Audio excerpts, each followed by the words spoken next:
আত্মশুদ্ধি ও মহান আল্লাহর সন্তুষ্টি লাভের প্রত্যাশায় আবারও শুরু হতে যাচ্ছে পবিত্র হজ যাত্রা। বিশ্বের বিভিন্ন প্রান্তের লাখো মুসল্লির সঙ্গে তাল মিলিয়ে বাংলাদেশ থেকেও রওনা হচ্ছেন ধর্মপ্রাণ মুসলমানরা।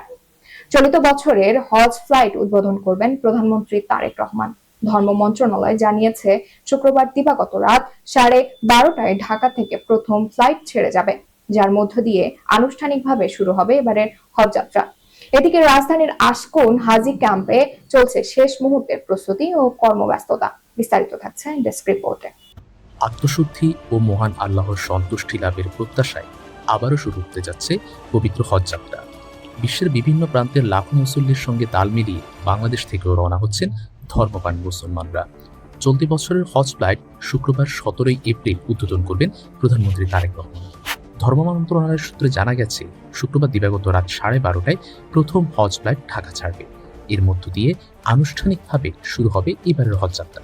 সব প্রস্তুতি শেষ করতে রাজধানীর আশকোনা হাজি ক্যাম্পে চলছে চূড়ান্ত কর্মযজ্ঞ। এবছর বাংলাদেশ থেকে মোট প্রায় ৭৮,৫০০ জন হজযাত্রী পবিত্র হজ পালনে সৌদি আরবে যাচ্ছে। প্রথম দিনে বিমান বাংলাদেশ এয়ারলাইন্স, ফাইন্যান্স এবং সাউদি এয়ারলাইন্সের মোট 13টি ফ্লাইটে যাত্রীরা দেশ ছাড়বেন।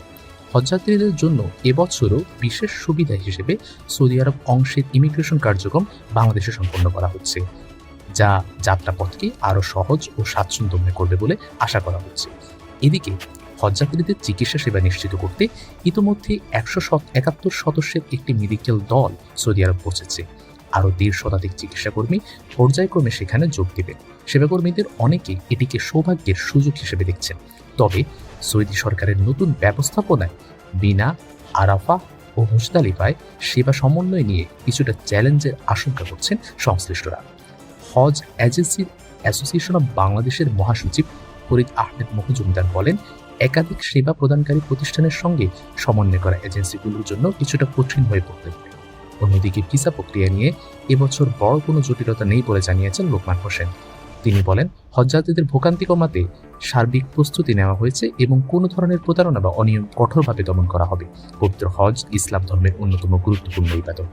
প্রতি বছর বিশ্বের লাখো মুসলমানের মতো এবারও বাংলাদেশি হজযাত্রীরা পবিত্র কাবাঘরের উদ্দেশ্যে যাত্রা করবে, যেখানে তারা মহান আল্লাহর সান্নিধ্য লাভের আশায় নিজেদের প্রার্থনা ইবাদতে নিমগ্ন হবে।